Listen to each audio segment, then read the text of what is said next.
back to what you said, watch Sky News. Before I let you go, I think I had a long conversation with David Littleproud this morning about the nuclear plan. Where's the blueprint? He said, we're not going to be bullied into, releasing this blueprint. He says it's going to be done by the end of the year.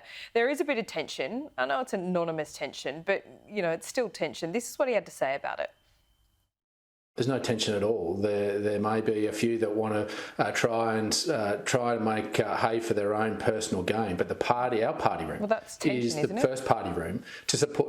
No, there's no tension. The tension is when you don't have a majority, and there is a clear majority of our party room that wants nuclear power. We're the ones that actually started this conversation. The first thing I did when I became Nationals leader was write to the Prime Minister and say that the Nationals believe in a mixed grid, not putting all our energy eggs in one basket, to take away that concentration risk and to give us firming power so that we have sovereign capability of manufacturing in this country. The Nationals are one that started that. And we will finish it. There's no tension. It's like when they say there's no crisis, isn't it? I mean, this is interesting. It's like, to some extent, and I know Peter Dutton would differ on this because he's always been pro-nuclear, but the tail has wagged the dog a bit here with the Nationals on supermarket divesting policy, which is around, and now this nuclear thing. The Nats have said, we want this, we want this, we want this for years, and now they've got it. We've got reports that some of them, but not in our electorates. Well, what a surprise. Peter Dutton's point of view on this. I mean, could we not have seen this coming? If people are angry, Andrew, about wind farms 20 kilometres offshore and worried about whale migration, do you think they might be a little concerned about a nuclear facility in their town? Well, I thought Peter Dutton could have gone the election saying we're going to end the nuclear moratorium. I just think you need to talk about we're not going to nominate sites, but he's decided to nominate sites. Now, the problem is they're all in Nats electorates. But from his point of view, he thinks if he just went with the moratorium thing, then the government could say, you're going to put it in everyone's backyard. And it would be more risky and more damaging. But nevertheless, it looks like they've come out pretty hard bore on this without working out the internals first. Now, sometimes these things get worked out. Scott Morrison worked out net zero.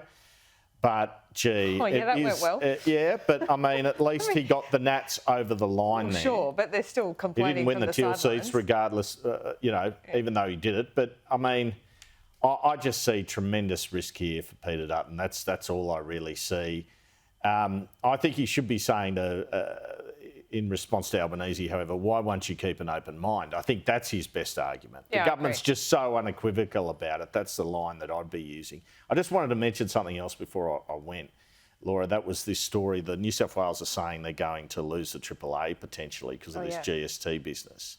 Now, I covered the New South Wales government during the GFC when, unlike the Liberals, they weren't selling things off to help the budget and help build things. And even then, they didn't lose the AAA. So it would be a matter of much shame, decades-long shame, if Chris Minns and Daniel Mookie managed to lose the AAA in New South Wales. Just mentioning that. They're also saying that they're going to put off negotiating. New South Wales this is going to put off negotiating the school and hospital deal till after the June budget. Sounds like a bit of leverage to me. What do you reckon? Yeah, absolutely. I mean, that AAA thing really rings alarm bells because the point is for the viewers... more interest. That's right. You pay heaps more interest and that means you can afford less for schools, hospitals, teachers if you lose the AAA. You've got to avoid that at all costs.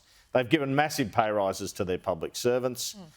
Because of inflation, they did deserve bigger pay rises, but there are plenty more reasons than the GST why they might be at risk of losing their AAA, including Chris Minns's fervent anti-privatisation stance. That's right. Andrew, great to co-host with you. That was fun. It was like a whole show. We'll see you soon.